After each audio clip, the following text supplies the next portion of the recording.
وأشهد أن محمدا عبده ورسوله لا نبي بعده اللهم صل وسلم على نبينا محمد صلى الله عليه وسلم وعلى آله وصحبه ومن تبعهم بإحسان إلى يوم الدين. أما بعد، ayyuhal hadirun, jemaah salat maghrib yang dimuliakan Allah.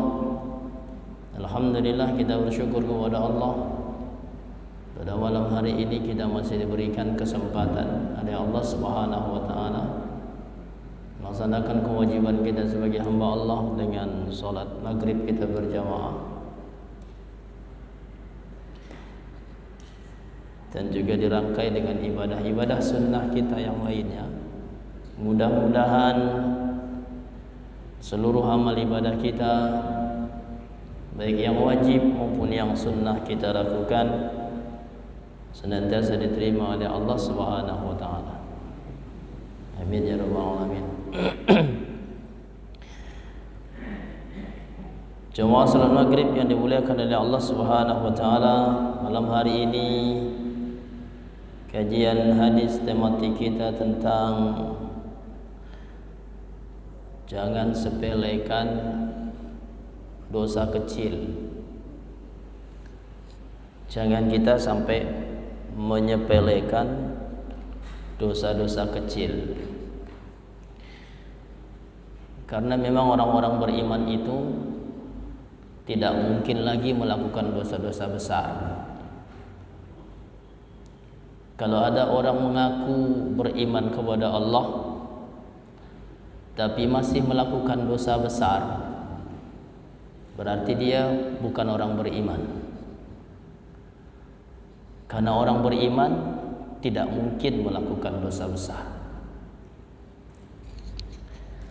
Justru orang beriman itu yang dikhawatirkan adalah dosa-dosa kecil. Sehingga kadang-kadang kita menganggap dosa-dosa kecil itu dosa-dosa yang mudah diampuni. Sehingga dengan ibadah-ibadah kita menganggapnya ntar juga terhapus sendiri. Sehingga kita terbiasa melakukan dosa-dosa kecil itu, dan inilah yang berbahaya. Ya, ini bahaya. Nah, oleh karena itu jamaah yang dimuliakan oleh Allah Subhanahu wa taala, di dalam sebuah hadis Rasulullah sallallahu alaihi wasallam mengingatkan kepada kita tentang dosa-dosa kecil. Saya bacakan hadisnya. An Nabi Hurairah radhiyallahu anhu an Rasulillah sallallahu alaihi wasallam qala innal 'abda idza akhta'a khati'atan nuqtat fi qalbihi nuqtatun sauda فَإِذَا هُوَ نَزَعَ وَاسْتَغْفَرَ وَتَابَ سُقِلَ قَلْبُهُ وَإِنْ عَادَ زِيدَ فِيهَا حَتَّى تَعْلُو قَلْبَهُ وَهُوَ الرَّانُ الَّذِي ذَكَرَ اللَّهُ كَلَّا بَلْ رَانَ عَلَى قُلُوبِهِمْ ma kanu yaksibun.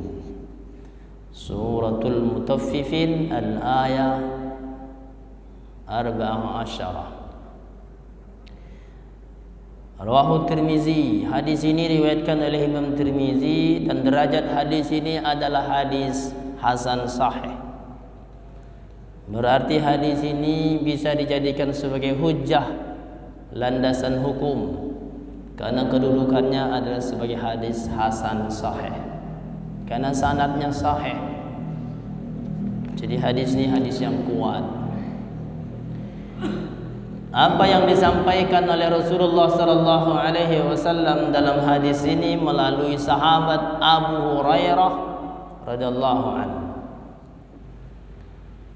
Rasulullah sallallahu alaihi wasallam mengatakan dalam hadis ini, kata Nabi, innal abda, Sesungguhnya seorang hamba, al-abdu atau innal abda itu hamba. Dan hamba itu ada dua macam. Ada hamba yang disebut dengan al-muta'abbad, ada hamba yang disebut dengan al-abid. Kalau hamba yang disebut dengan al-muta'abbad itu semua makhluk Allah. Semua makhluk Allah yang Allah ciptakan semuanya adalah al-muta'abbad. Artinya adalah sesuatu yang harus menghambakan diri kepada Allah. Dan itu bukan hanya orang manusia, termasuk binatang, makhluk, hewan, tumbuhan, kafir, muslim, semuanya al-muta'abbad. Semua makhluk itu harusnya menghambakan diri kepada Allah. Yang kedua yang dimaksud dengan al-abdu, seorang hamba itu adalah al-abid. Dan al-abid ini yang dimaksud dengan seorang hamba al-abid adalah orang-orang yang beribadah kepada Allah. Karena al-abid itu artinya orang yang beribadah, berarti adalah dia orang-orang beriman. Dan yang dimaksud oleh Nabi SAW dalam hadis ini, innal abda, sesungguhnya seorang hamba, maka yang dimaksud dalam hadis ini, hamba dalam hadis ini adalah al-abid, seorang orang yang beribadah kepada Allah, yaitu orang yang beriman kepada Allah. Lalu apa kata Nabi SAW? Innal abda akhta'a khati'atan. Sesungguhnya seorang hamba, yakni orang beriman tadi, yang melakukan ibadah kepada Allah, akhta'a, idza akhta'a, apabila dia melakukan sebuah kesalahan, apabila berbuat salah. Nabi SAW menggunakan bahasa dalam hadis ini atau kata dalam hadis ini adalah akhta'a, bukan aznaba. Kalau akhta'a artinya adalah salah, tapi kalau aznaba artinya adalah dosa. Nabi tidak menyebutkan dalam hadis ini innal abda idza aznaba, bukan, tapi idza akhta'a.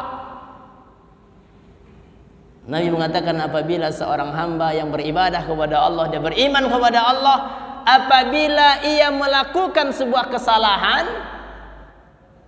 kesalahan yang dimaksud dalam hadis seperti apa? Khati'atan. Ditegaskan oleh Nabi, kesalahan yang dimaksud dalam hadis ini adalah kesalahan yang berakibat dosa. Kenapa Nabi menggunakan bahasa akhta'a, lalu kemudian ditegaskan dengan khati'atan, berbuat salah? Karena semua hamba Allah atau semua makhluk atau semua, bahkan orang yang beribadah kepada Allah pasti pernah melakukan kesalahan. Betul tidak, Pak? Semua manusia, siapapun dia, pasti melakukan kesalahan. Tapi kesalahan yang dimaksud dalam hadis ini oleh Nabi yang berakibat dosa, berarti ada kesalahan yang tidak berakibat dosa. Ya. Kira-kira ada nggak, Pak, salah tapi nggak dosa? Ada atau tidak?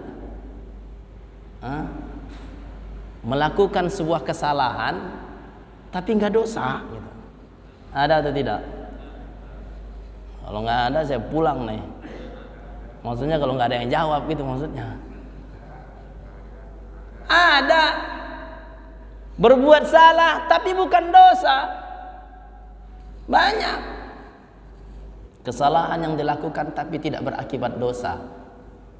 Dan itu kesalahan itu biasanya berhubungan dengan kehidupan sehari-hari, berhubungan dengan pribadinya. Apa contohnya?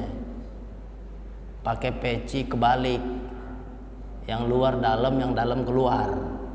Salah atau tidak? Salah. Dosa enggak? Kagak. Pakai masker kebalik, yang atas ke bawah, yang bawah atas. Salah kan? Dosa atau enggak? Enggak, banyak yang kebalik kok maskernya. Udah jelas tulisannya kebalik, masih begitu aja makainya. Tapi dosa enggak? Enggak. Dosanya di mana? Dia yang salah kebalik doang. Tidak salah. Itu kesalahan, tapi bukan berikat dosa. Nah, kalau Nabi SAW pernah mengatakan kullu ibni Adam khata'un.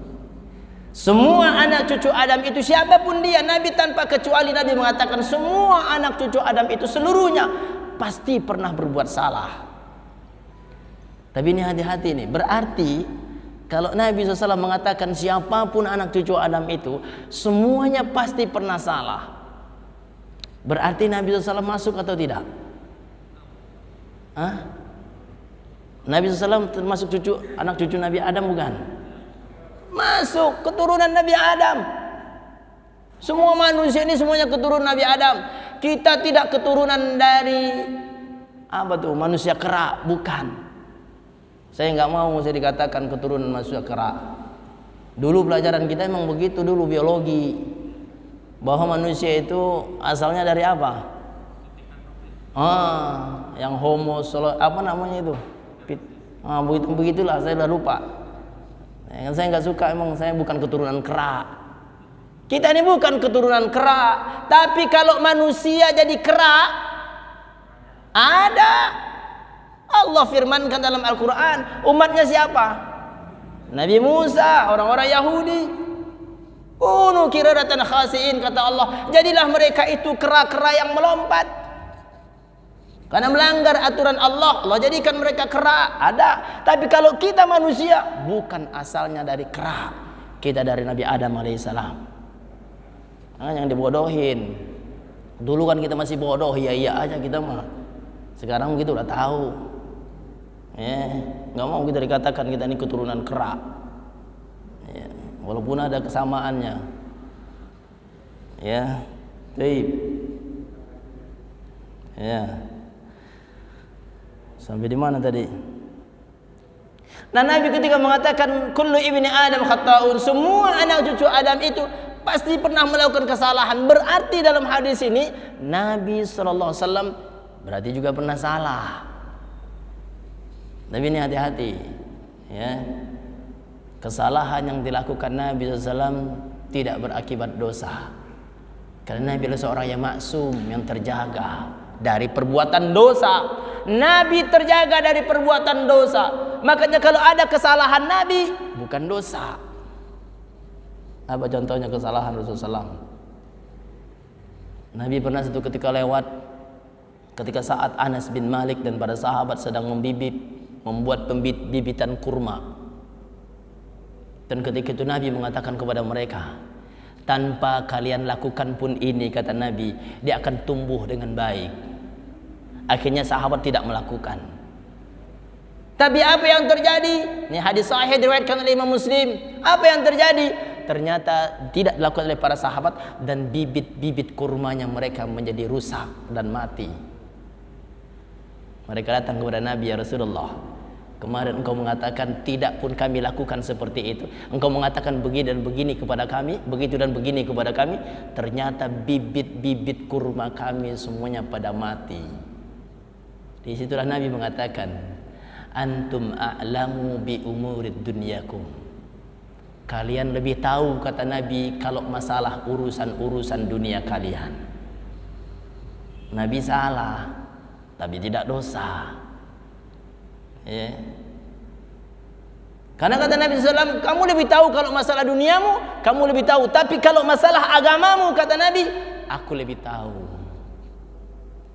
Nah, benar kata Nabi mengatakan kullu ibni Adam khata'un. Semua anak cucu Adam itu pernah salah. Wa khairu khata'ina at-tawwabun. Tapi sebaik-baik mereka melakukan kesalahan itu adalah bertaubat.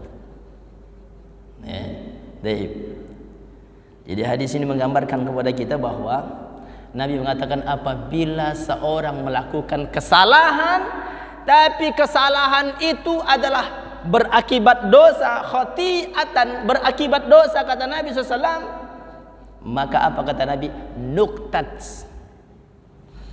akan ada satu titik noda hitam akan mengotori hatinya. Kan hati kita ini tadinya kan bersih, Pak. Makanya hadis Nabi mengatakan kullu mauludin yuladu 'alal fitrah. Semua bayi yang lahir ke muka bumi ini semuanya fitrah, suci, muslim dia. Hatinya bersih semuanya begitu lahir. Begitu dia menjadi seorang yang baligh, barulah hati itu kadang-kadang terkontaminasi dengan perbuatan-perbuatan dosanya. Nah, ini yang disebutkan Nabi, ketika dia melakukan sebuah perbuatan dosa, maka akan ada satu titik hitam mengotori hatinya. Nabi menambahkan, apa kata Nabi SAW? Fa idza huwa naza'a wastaghfara wa taba suqila qalbuh. Kalau seandainya ketika dia melakukan kesalahan yang berakibat dosa itu, lalu dia berhenti dari perbuatan itu, beristighfar kepada Allah dan bertobat kepada Allah, maka suqila qalbuh, maka hatinya akan bersih kembali. Ya, hatinya akan bersih kembali kata Nabi SAW. Kalau dia sadar gitu maksudnya. Tapi kata Nabi SAW, wa in ada zida fiha. Tapi kalau seandainya dia tidak sadar dengan dosa yang ia lakukan itu, perbuatan itu dia nggak sadar, apa kata Nabi SAW? Lalu dia mengulangi lagi perbuatan dosa, menambah lagi perbuatan dosa. Apa kata Nabi? Hatta ta'lu qalbahu, sehingga akhirnya hatinya, kata Nabi, ta'lu itu artinya dipenuhi dengan bintik-bintik hitam itu, memenuhi hatinya, penuh hatinya, hitam hatinya, menjadi hitam hatinya. Maka di saat itulah Nabi membacakan sebuah ayat dalam hadis ini. Alladzi dzakarallah, itulah yang Allah sebutkan kata Nabi dalam surah Al-Mutaffifin. Kalla bal rana ala qulubihim ma kanu yaksibun. Kata Allah Subhanahu wa taala, sekali-kali janganlah begitu kata Nabi. Kalla bal rana, bahkan kata Nabi, ron itu adalah kumpulan dosa di dalam hati manusia. Kumpulan dosa-dosa yang ia lakukan, dan ini yang disebutkan Nabi dalam hadis ini adalah dosa-dosa kecil. Kumpulan dosa-dosa kecil itu mengotori hatinya, membuat hatinya menjadi gelap kata Nabi SAW. Itu penyebabnya karena perbuatan dia. Ini hadis ini menggambarkan kepada kita agar kita berhati-hati dengan dosa-dosa kecil. Hati-hati dengan dosa kecil. Kalau itu berulang-ulang kita lakukan, dia akan menumpuk menjadi besar. Dan yang bahayanya, kita nggak sadar kalau itu dosa, gitu maksudnya. Nah, kalau orang sudah tidak sadar kalau itu dosa, maka dia akan berulang-ulang melakukannya. Kan kata Nabi, kalau dia terhapus nih, dosa kecil itu bisa terhapus dengan apa? Begitu dia lakukan, dia ingat kepada Allah, istighfar, berhenti dia, terhapus dosanya. Masalahnya, kalau dia sudah terbiasa dengan dosa itu, dia akan lupa istighfar.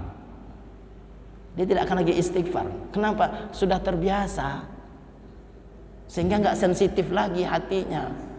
Nah, inilah bahayanya. Apalagi kalau dia merasa, saya kurang beriman, ibadah saya kan rajin. Tahukah kita, memang si Nabi SAW mengatakan setiap perbuatan baik itu akan menghapuskan dosa-dosa. Tetapi tahukah kita yang disebutkan Nabi dalam hadis ini, dosa kecil itu terhapus ketika saat engkau melakukannya, engkau ingat kepada Allah, lalu engkau istighfar kepada Allah. Istighfar kepada Allah. Nah, kalau dia nggak istighfar, berarti nggak diampuni oleh Allah. Nah, itu bahayanya.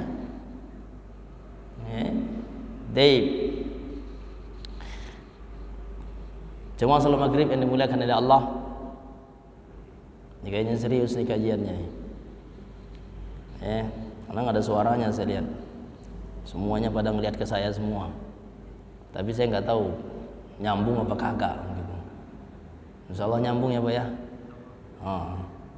Tapi udah paham apa belum? Intinya udah dapat apa belum? Intinya udah dapat kan? Oh, ini yang saya ragukan, yang begini yang saya takutkan. Saya tanya, gak ada yang jawab. Saya biasanya kalau nanya, kalau nggak dijawab, nah itu biasanya pulang biasanya. Tapi ternyata saya imam isya, kalau saya pulang ternyata nggak ada imamnya. Baik, jemaah yang dimuliakan oleh Allah. Apa pelajaran dari hadis ini? Pertama, Nabi ingin meyakinkan kepada kita bahwa yang namanya dosa dan al-ajr, ajr itu pahala, dosa dan pahala itu memang ada. Maksiat dan kebaikan itu memang ada, dan itu sudah menjadi sunnatullah. Kita tidak akan bisa berharap kepada Allah gimana supaya kita ini tidak ada perbuatan dosa, nggak mungkin. Karena al-haq wal batil, karena antara kebenaran dan keburukan itu tidak akan pernah habis sampai hari kiamat. Jadi jangan pernah kita berharap gimana supaya perbuatan dosa itu hilang dari muka bumi ini. Bisa atau tidak? Nggak bakal. Kalau begitu mah kiamat udah. Jadi kalau ada muncul orang-orang yang ngerendahin Allah, menghina agama, menantang Allah, bagaimana tanggapan kita? Kalau saya sering mengatakan sunnatullah, orang-orang kayak begini mana akan muncul, tapi ini orang-orang nggak benar. Di mana ada Muhammad, maka di situ akan ada Abu Jahal. Nggak bakal orang di dunia menjadi Muhammad semua, nggak bakal. Dan itu akan selalu ada. Ada orang baik, pasti ada orang nggak baik. Pasti akan menentangnya. Setiap nabi itu akan ada penentangnya. Setiap orang baik pasti ada orang yang akan menentangnya. Dan itu menjadi sunnatullah. Nggak bisa kita hilangkan. Ini sunnatullah. Ya, jangankan di negeri ini. Orang di RW kita aja semua belum tentu orang benar semua. Betul tidak, Pak? Di RW kita yang paling kecil, jangankan RW, RT kita, di lingkungan RT kita belum tentu semuanya sama dengan kita. Betul atau tidak? Nah, itu maksudnya. Nah, kadang-kadang yang jadi musuh kita RW kita. Betul tidak? Kadang-kadang gitu ada yang kayak begitu. Kadang-kadang RW yang jadi musuh atau RT yang jadi musuhnya dia. Dan itu nggak usah panik, emang sunnatullahnya begitu. Tidak akan semuanya orang menjadi orang benar, nggak mungkin. Akan muncul orang-orang yang menentang Allah, kayak Arya, siapa kemarin namanya tuh, Gus Arya, ya kan? Akan ada muncul orang-orang seperti Abu Janda, ya, akan muncul Muslim,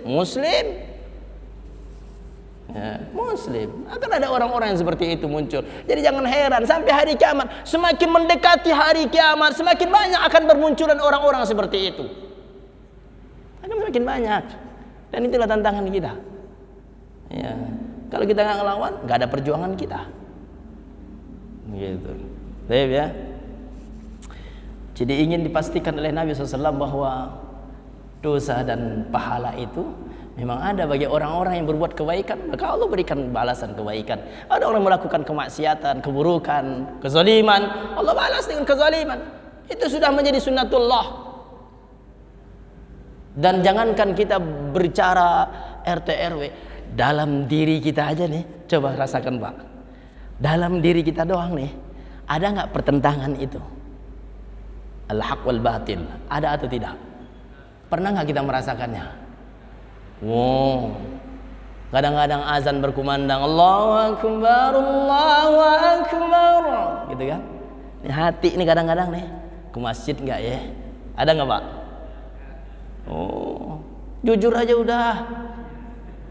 Saya juga kadang-kadang ngerasain begitu kok.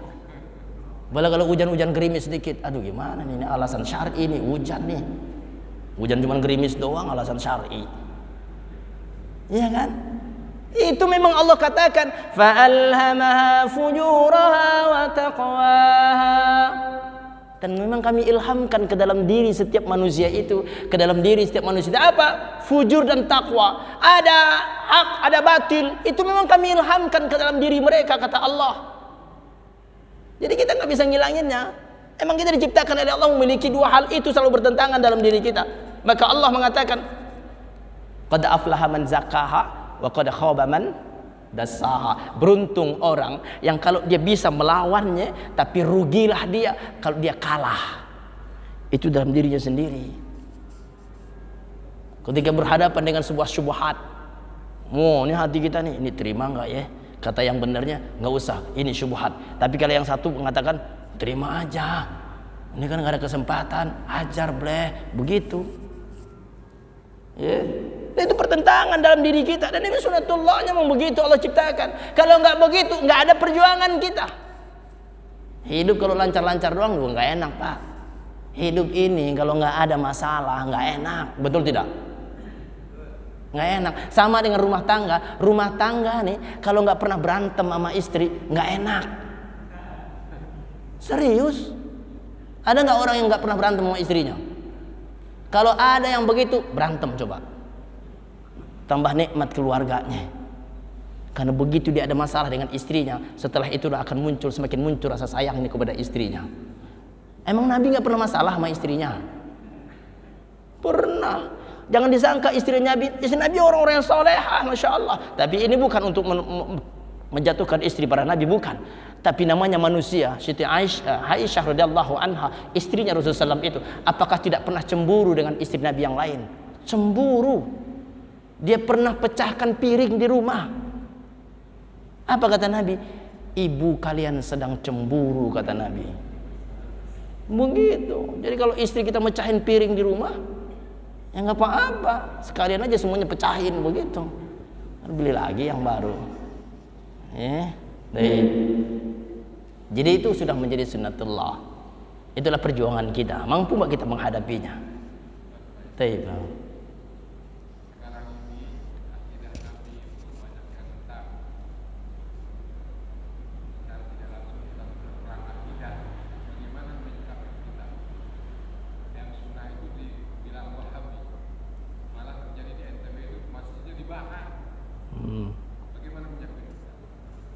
Taib, jazakallah khair. Ini pertanyaan sensitif nih.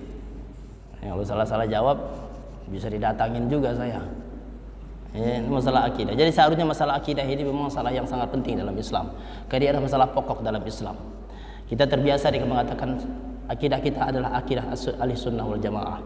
Dan di sini ada kajian akidah kita. Hari Jumat, malam Sabtu itu kajian akidah. Jadi kalau masalah akidah, nanti pasti nanya yang hari Jumat Pak Haji.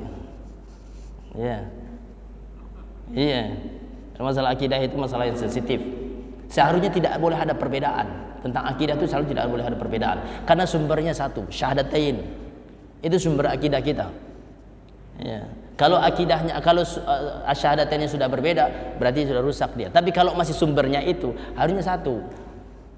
Adapun dalam pelaksanaannya kadang-kadang disitulah muncul, dalam pelaksanaan ibadahnya disitulah muncul kadang-kadang ikhtilafnya. Tapi seharusnya itu tidak menjadikan kita ini saling berbenturan. Yang membuat kita lemah hari ini, Pak, saya katakan, karena kita saling berbenturan. Itu yang Allah sebutkan dalam surah Al-Anfal. Kata Allah Subhanahu wa taala, "Wala tanaza'u fatafshalu wa tadhhabu rihukum." Jangan kamu suka saling berbantah-bantahan. Itu akan membuat hatimu menjadi renggang. Watazhabari hukum, kekuatanmu akan menjadi hilang. Kamu mudah dikuasai oleh orang-orang kafir. Kenapa? Kamu tuh nggak nyatu. Itulah sebabnya Allah juga mengatakan, ketika Allah berfirman, ketika kamu berbeda dalam satu pendapat, farudduhu ilallah wa rasul. Kalau ada perbedaan di antara kalian, kata Allah Subhanahu wa taala, farudduhu ilallah wa rasul, maka kembalikan perbedaan itu kepada Allah dan Rasulnya. Tapi ini sama-sama harus tasamu. Tasamu itu artinya toleran, harus sama-sama ngerti, harus sama-sama ngertiin. Tapi kalau masing-masing kita akan menguatkan kita yang paling benar, nah ini bahaya. Kalau ini bahaya nih, harus saling ngertiin. Oh ternyata dia begini, ya sudah saya ngerti. Oh dia begini, nah, ini yang harus kita bangun. Taib, Allah bisawab. Kita kembali lagi sini. Di mana tadi? Jadi yang pertama bahwa mulai dari sini dosa dan pahala Allah sudah tetapkan. Tergantung kita, mau kita dapat pahala atau dosa. Yang kedua, pelajaran dari hadis ini, kullul insanu khata'. Hadis ini menegaskan bahwa semua manusia pasti pernah salah, siapapun dia. Saya ingin sampaikan kepada kita, sampai-sampai Nabi SAW mengatakan begini Pak, tentang dosa ini, tentang orang yang berbuat salah. Apa kata Nabi SAW? Walladzi nafsi biyadihi, demi jiwaku yang ada di tangannya. Maksudnya demi Allah. Kata Nabi, Nabi bersumpah demi Allah, kata Nabi. Apa itu? Lau lam taznabu la zahaballahu bikum.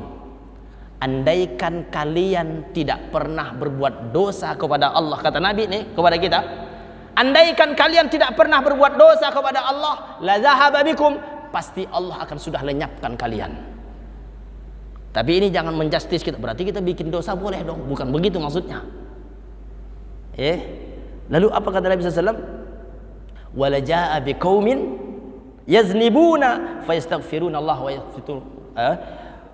fayaghfiru lahum. Apa kata Nabi SAW?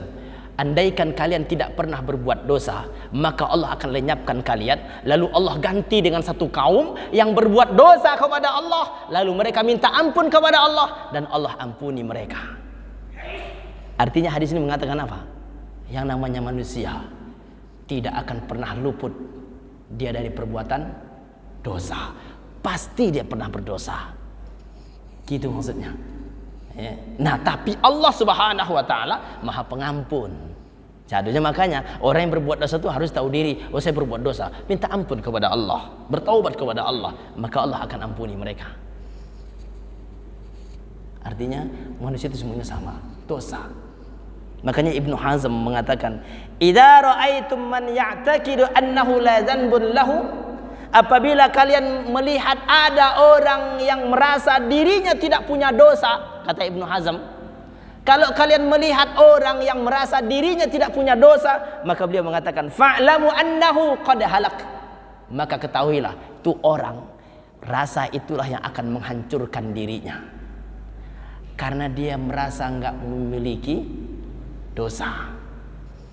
Makanya Ibnu Hazm mengatakan, kalau kalian melihat ada orang atau kalian tahu ada orang yang merasa dirinya tidak punya dosa, maka ketahuilah, kata Ibnu Hazm, maka rasa itulah yang akan menghancurkan dirinya, karena dia merasa nggak punya dosa. Orang kalau nggak merasa punya dosa, dia istighfarnya juga akan sedikit. Kenapa? Mengapain saya istighfar? Saya kan nggak punya dosa.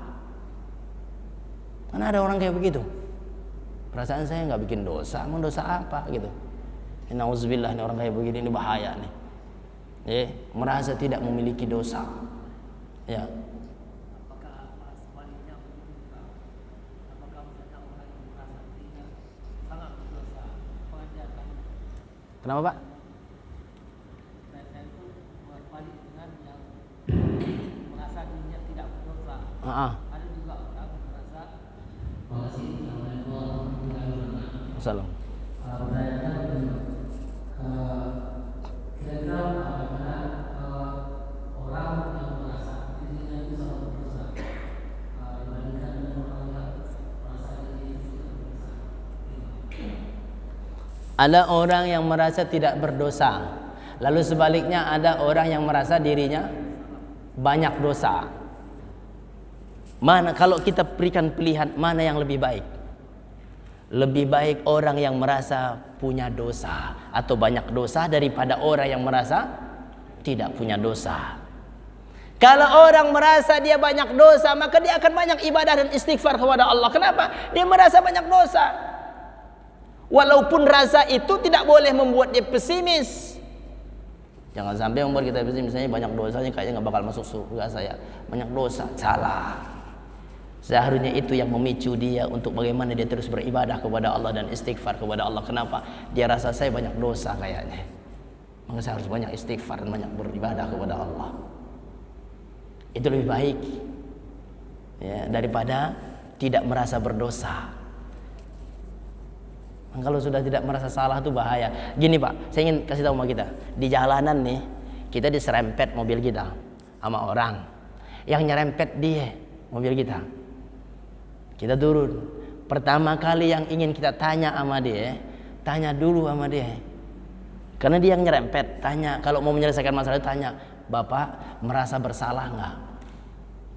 Kalau dia bilang dia tidak merasa bersalah, nggak usah dilanjutin. Udah kita tinggal aja, pergi aja. Kenapa coba? Nggak bakal selesai. Kita juga nggak bakal mengatakan, oh ya saya salah. Nggak bakal. Kenapa? Karena kita tidak merasa salah. Karena yang nyerempet dia. Lah kalau kita tanya sama dia, Bapak merasa salah nggak? Oh saya nggak merasa salah. Kalau itu jawaban dia, nggak usah diterusin. Nggak bakal selesai. Kenapa? Dia nggak merasa salah. Padahal yang salah dia. Inilah bahayanya orang kalau nggak merasa salah. Hah? Tabrak lagi gitu. Saya dulu mobil saya diserempet sama 31 Pak. Pas dekat Pasar Alislah, Pasar Marwebek itu. Saya mau berangkat sekolah pagi-pagi hari Jumat sama anak sama istri di mobil. Saya kan hari Jumat itu sudah siap dari pagi, sudah bersiap pakai sorban. Kadang-kadang saya bawa sorban, pakai baju, pakai peci. Dia habis ngisi bensin yang dekat pasar itu kan ada bensin yang kaki 5 tuh. Habis ngisi bensin, saya lewat. Dia nggak ngeliat mobil saya, langsung di ini mobil saya kena pintunya. Ya lumayan sih. Saya berhenti, dia juga berhenti. Cuman begitu saya turun, saya udah buka peci nih, mau marah gitu maksudnya. Kalau pakai peci marah-marah kan nggak serak. Iya, peci buka, sorban turunin, saya keluar. Wah, begitu ketemu dia juga keluar. Nah, orang-orang, tapi sopirnya udah tua. Nah, begitu keluar, saya tanya gini, Pak, di mana Pak? Ini mobil gimana nih Bapak kok langsung jalan sih, kan saya ada di samping. Saya nggak ngelihat kata dia. Ya terus gimana nih Pak? Waduh gimana ya, saya nggak punya apa-apa gitu jawaban dia. Nggak berapa lama kemudian jamaah Al-Mujadid datang pakai motor. Begitu lihat saya dia turun. Dia langsung nyapa, Assalamualaikum Ustaz. Kenapa Ustaz? Ya manggil Ustaz, saya bilang. Udah selesai, udah urusan. Kalau dia udah manggil Ustadz sama saya, nggak mungkin saya marah-marah sama bapak ini, Ustadz. Begitu dipanggil Ustadz, ya saya bilang, ini ada sedikit masalah. Akhirnya bapak ini juga, ya Ustadz saya mohon maaf Ustadz. Udah selesai, udah masalah, udah. Mau ngapain lagi saya coba?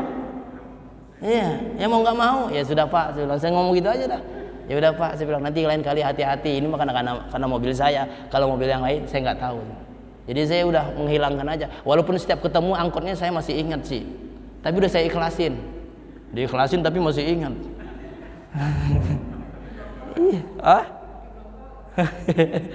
Itu bahayanya. Orang kalau tidak merasa salah, itu bahaya. Itulah yang membuat kita ini menjadi rusak sebenarnya. Karena kita tidak merasa salah. Itu bahaya. Baik.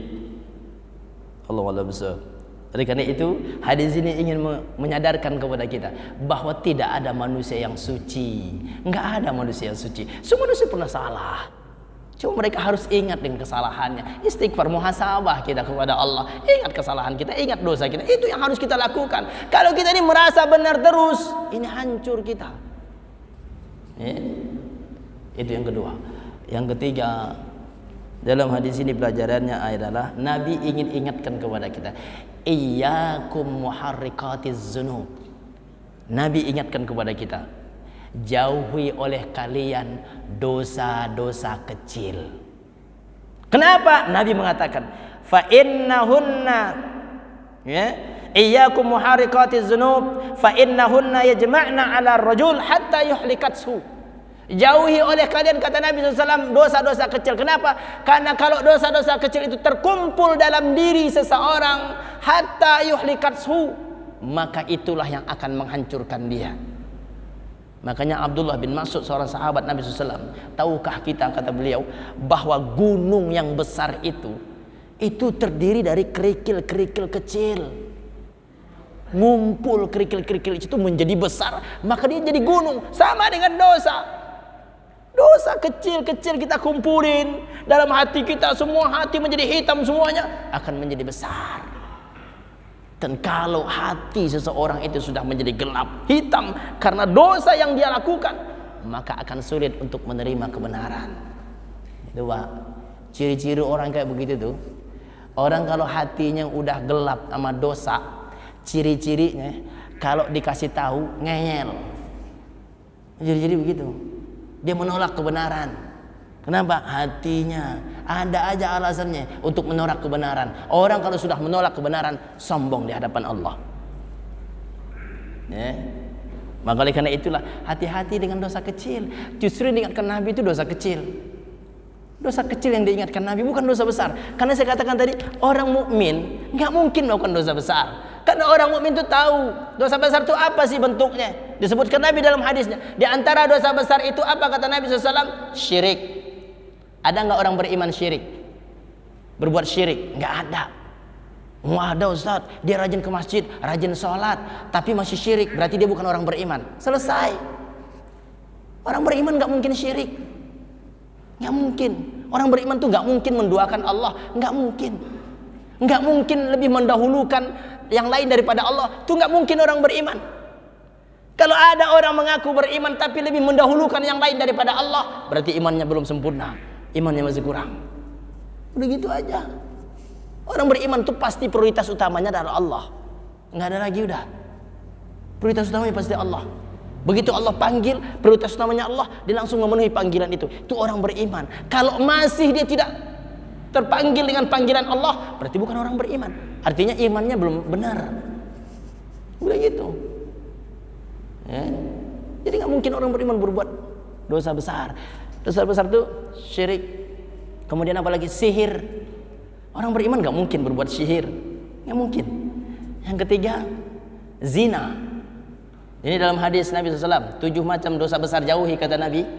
Ya. Syirik, sihir, zina. Nggak mungkin orang beriman berzina. Mungkin nggak orang beriman berzina? Ada Ustaz, dia Ustaz berzina, berarti dia bukan orang beriman.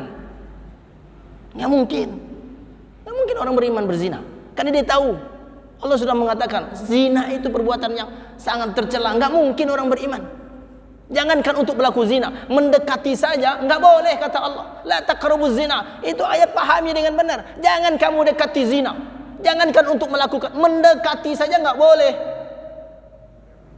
Berarti kalau ada sesuatu yang menuju kepada zina, dosa. Nah, dosa begitu. Apalagi memakan harta anak yatim, dosa besar. Apalagi memakan riba. Dalam hadis ini disebutkan Nabi. Terus apalagi menuduh orang beriman yang baik-baik berbuat maksiat atau berbuat dosa besar.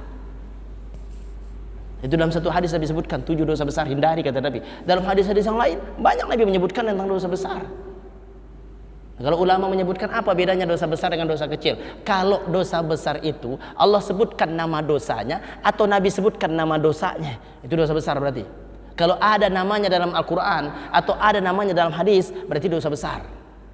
Mencuri, ada nggak dalam Al-Quran? Ada, berarti dosa besar. Zina, ada. Judi, ada tidak? Ada, dosa besar. Pokoknya disebutkan oleh Allah dalam Al-Quran dosanya, maka itu dosa besar. Gaple memang nggak ada dalam Al-Quran. Tapi kalau sudah gaplenya pakai taruhan, nah itu baru. Kalau gapleknya doang nggak pakai taruhan, masuknya dosa apa? Dosa apa? Dosa kecil. Kenapa? Nggak bermanfaat. Apalagi kalau sudah melalaikan dari Allah. Bukan cuma gaplek, catur juga sama. Bukan cuma catur, mancing juga sama. Kalau sudah melupakan Allah gitu maksudnya. Ya. Apa aja permainan apa saja. Dunia yang sudah kalau sudah melupakan Allah, jangankan itu. Termasuk kalau kita berdagang segala macam, kalau sudah melupakan Allah, termasuk dosa. Kita dagang, asik dagang, tapi azan berkumandang, kita tetap aja asik dengan dagang kita. Dosa atau tidak? Dosa. Iya, walaupun dagang air minum juga sama. Ya, dagang air minum siapa maksudnya? Baik, Bapak Ibu dimulakan oleh Allah. Jadi itu dosa besar. Ya, disebutkan oleh Allah. Nah, dosa-dosa kecil itu apa? Dosa-dosa kecil itu disebut yang tidak disebutkan dalam Al-Quran. Tapi dosa kecil itu biasanya sumbernya pertama mata. Dosa kecilnya mata itu apa? Melihat sesuatu yang tidak boleh dilihat. Apa contohnya? Aurat wanita. Kalau kita keluar dari masjid habis sholat, melihat aurat wanita di luar, dosa atau tidak? Nggak ada yang jawab, karena biasa ngelihat. Dosa. Begitu kita keluar Ustaz, ya begitu kita keluar lewat dia, kita lihat dia, dosa atau tidak? Dosa. Nggak sengaja Ustaz, nggak sengaja nggak apa-apa, tapi jangan lama melihatnya. Ini lah nggak sengaja tapi lama sampai habis dari pandangannya. Cuman sekali lihat Ustaz gitu. Dan bukan hanya itu. Share-sharean di grup WA kita. Ada share-sharean aurat wanita, dosa atau tidak? Tuh, nggak jawab lagi kan? Karena biasa kita menerima share-sharean begitu.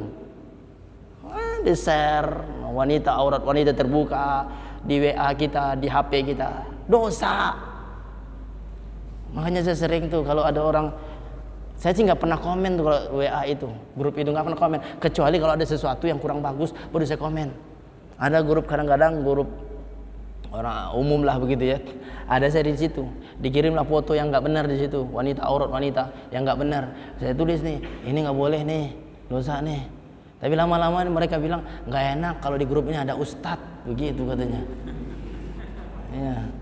Iya sih. Biarin aja, kayaknya saya udah ditinggal, kayaknya mereka bikin grup baru lagi, saya nggak dimasukin, nggak apa-apa, biarin aja, ya kan? Dosa kak, dosa mata itu, dan pengaruh mata ini Pak, ini luar biasa loh pengaruhnya terhadap ibadah kita.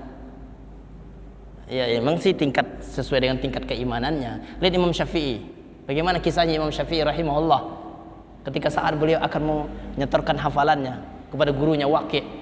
Melihat aurat seorang wanita, hilang hafalannya. Cuma terlihat, bukan melihat loh, terlihat aurat seorang wanita. Dan itu dikisahkan, ada yang mengatakan dalam kisah itu rambut wanita, ada yang mengatakan betis wanita. Terlihat oleh Imam Syafi'i rahimahullah, hilang hafalannya. Bayangin coba. Saya nggak bisa kebayang kalau Imam Syafi'i sekarang masih hidup, lalu dia ke mall, habis semua hafalannya. Iya kan? Habis semua. Nah itu pandangan loh. Jadi bahaya pandangan itu, menghilangkan hafalan kita, walaupun itu tingkat keimanannya. Baik, ya, ada yang mau bertanya? Ini belum selesai nih. Kalau kita marahin orang dosa? Termasuk ketika caranya, bagaimana cara memarahi orang tuh termasuk dosa. Saya ingin sampaikan sebenarnya sebelumnya hadisnya itu, ketika Nabi SAW mengatakan ada satu sifat yang dimiliki oleh yang beriman itu namanya al-hilm. Al-hilm itu artinya sikap lemah lembut, tutur bahasa dan sikap. Hati-hati juga. Ini juga hati-hati. Dan ini saya juga ingin sampaikan kepada kita, terhadap anak-anak kita yang berisik di masjid, hati-hati kalau ngasih tahunya. Jangan sampai kita mengusir mereka dari masjid. Tidak boleh. Haram hukumnya kalau kita ngusir mereka dari masjid. Kalau kita katakan, kamu berisik ya, pulang aja kamu, pulang. Enggak boleh Pak. Saya ingin sampaikan, tidak boleh. Jangan membuat seorang anak trauma ke masjid. Kalau sampai besar dia trauma ke masjid, dosa kita akan terus mengalir kepada kita. Dia nggak mau ke masjid. Cuman memang dilema memang. Anak-anak kita ini yang ke masjid itu biasanya karena bapaknya nggak ke masjid. Anaknya doang yang disuruh ke masjid, dia nggak ke masjid. Nah itulah kadang-kadang yang bermasalah. Dan memang kewajiban kita memang begitu. Kata Muhammad Al-Fatih, seorang penakluk Konstantinopel, beliau mengatakan, pada satu saat nanti kalian tidak lagi mendengar suara bisingan anak-anakmu di masjid, kata beliau, maka ketahuilah pada saat itu generasi kalian sudah hancur. Hati-hati nih, generasi kalian sudah hancur, kata Imam Muhammad Al-Fatih. Kenapa? Nggak ada lagi suara berisik di masjid anak-anak. Jadi kalau saya juga ingin mengatakan, kalau anak-anak, tapi ini nggak ada anak-anaknya nih, mumpung anak, kalau anak-anak berisik di masjid sebenarnya itu wajar. Betul tidak Pak? Wajar atau enggak?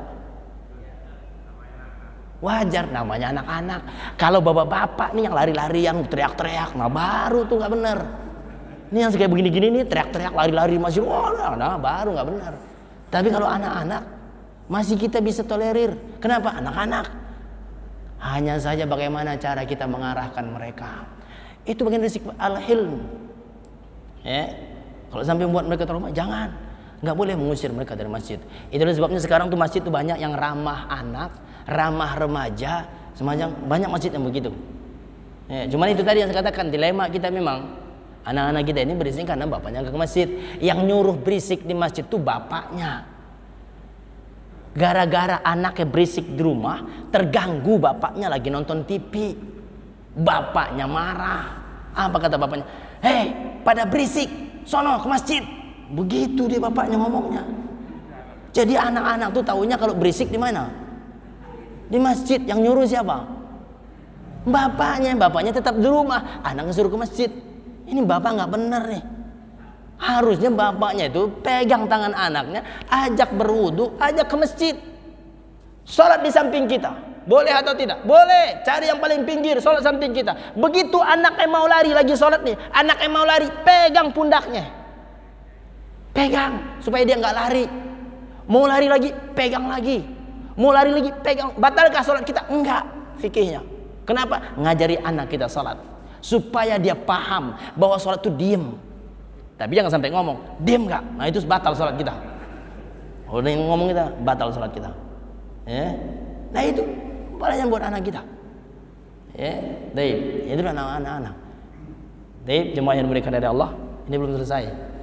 Ya, karena udah waktunya selesai, saya selesaikan. Cukup sampai di sini. Kalau ada pertanyaan, mungkin pertanyaan ini sudah pernah disampaikan terkait membaca Al-Quran dengan HP. Apa kalau baik dibanding dengan misalnya Al-Quran? Karena boleh jadi di HP itu ada konten porno. Bisa dari itu tidak mau jelaskan. baik. Jazakallah khair. Pada intinya baca Quran dengan apa saja boleh. Ini hukum awalnya. Dengan apa saja boleh. Tapi kalau bapak tanya saya sendiri, saya tidak pernah tilawah pakai HP. Dan saya menganjurkan selalu tilawah itu dengan mushaf. Karena sentuhannya beda antara HP dengan mushaf. Saya tidak melarang pakai HP, enggak. Cuman saya merasakan itu. Kalau di HP itu saya biasanya kalau nyari ayat supaya cepat baru pakai HP. Tapi kalau tilawah saya seharian, saya nggak pernah pakai HP. Khawatirnya, ini juga mengurangi. Khawatirnya lagi HP nih, telepon masuk. Kan yang keluar nomor telepon, ayatnya hilang. Masih terus lanjut nggak bacaannya? Hah? Lanjut nggak bacaannya? Kagak, orang telepon yang keluar, ayatnya kan udah nggak ada. Kalau telepon masuk biasa ayatnya masih ada nggak? Nggak ada. Pertama itu. Kedua, saya khawatir kita termasuk kepada, kalau bahasa kasarnya, melecehkan Al-Quran. Kenapa melecehkan Al-Quran? Karena di saat dia tilawah ada telepon masuk, dia lebih mendahulukan telepon masuk daripada tilawah. Dia berhenti tilawahnya gara-gara telepon masuk. Jangankan dengan begitu, orang pakai mushaf aja nih Pak. Tapi kalau saya nih Pak, pakai mushaf saja, HP di samping kita, lagi baca kita, bunyi HP kita, diangkat atau tidak? Diangkat apa enggak? Kalau diangkat sama dia melecehkan Al-Quran. Kenapa? Lebih mendahulukan itu. Kalau mau mengangkat Al-Quran, selesaikan tilawahnya, baru main HP. Makanya kalau lagi tilawah, HP-nya dijauhin. Kalaupun bunyi, biarin bunyi, nanti juga bisa telepon balik. Tapi kita konsen dulu. Ini kita berhadapan dengan siapa saat tilawah? Dengan Allah. Nah kadang-kadang kita marah dengan Ahok karena telah melecehkan ayat Quran, tapi kadang-kadang kita melecehkan Al-Quran. Kenapa? Kita lebih mendahulukan itu daripada ayat.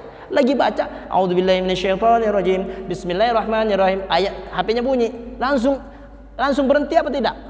Berhenti, langsung ngomong. Barang A'udzubillahi minasyaitonirrajim, Bismillahirrahmanirrahim, langsung ngomong. Nanti setelah itu lanjut lagi. Ini namanya menyampingkan Al-Quran. Tapi saya tidak melarang, silakan. Mana yang lebih utama? Bagi saya lebih utama pakai mushaf daripada pakai HP. Kalau gitu mushaf dibawa kemana-mana, bagus. Tapi kalau tidak bisa bawa mushaf kemana-mana, oke, dari HP paling tidak. Kalau memang kita mau tilawah juga.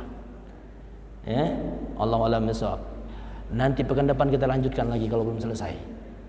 Kalau nggak selesai juga, habis itu kita selesaikan di luar secara jantan. Oh, belum selesai juga. Ya. Kita ini banyak dosa. Tapi yang Nabi tadi Ustaz katakan adalah maksud. Tapi Nabi Adam dia kan bersalah, berdosa. Iya. Dosanya para nabi dan rasul beda dengan kita. Karena para nabi dan rasul itu adalah seorang yang maksum, walaupun dia berbuat dosa tapi Allah sudah menjadikan dia seorang yang maksum. Nah, bolehkah kita seorang muslim berkata di dalam hati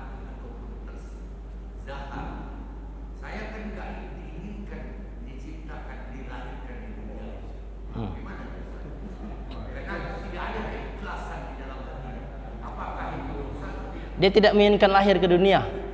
Dosa. Dia sudah merubah takdir Allah. Yang menginginkan dia hidup di dunia bukan dia, Allah yang mentakdirkan dia hidup di dunia. Tapi kalau sudah ada rasa itu, dia rasa putus asa, dosa. Allah sudah mengatakan la ta'asu min rauhillah. Jangan berputus asa dengan rahmat Allah. Kita hidupkan, Allah hidupkan kita di dunia itu karena takdir Allah. Nggak bisa kita tolak. Itu orang-orang yang kayak begitu ujung-ujungnya bunuh diri. Yang nggak siap dia hidup di dunia. Orang yang hidup di dunia itu harus siap hidup dan siap mati. Jangan hanya siap mati tapi nggak siap hidup. Ada orang siap mati tapi nggak siap hidup. Itulah orang yang bunuh diri. Ya, dua-duanya harus siap hidup, siap mati. Dan hidup ini Allah berikan kesempatan kita untuk kebahagiaan akhirat. Harus memahaminya begitu. Jadi kalau ada perasaan itu, buang perasaan itu dari hati kita. Siapapun dia, karena itu sudah mendahului takdir Allah. Nggak boleh. Kita sudah terima takdir Allah. Allahu a'lam bishawab. Ini kalau ada yang nanya lagi, tambah marah lagi nih saya ntar nih.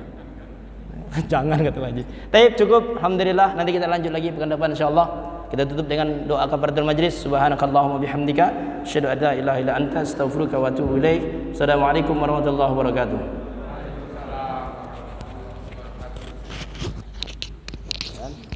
Tinggal komat kok. Iya.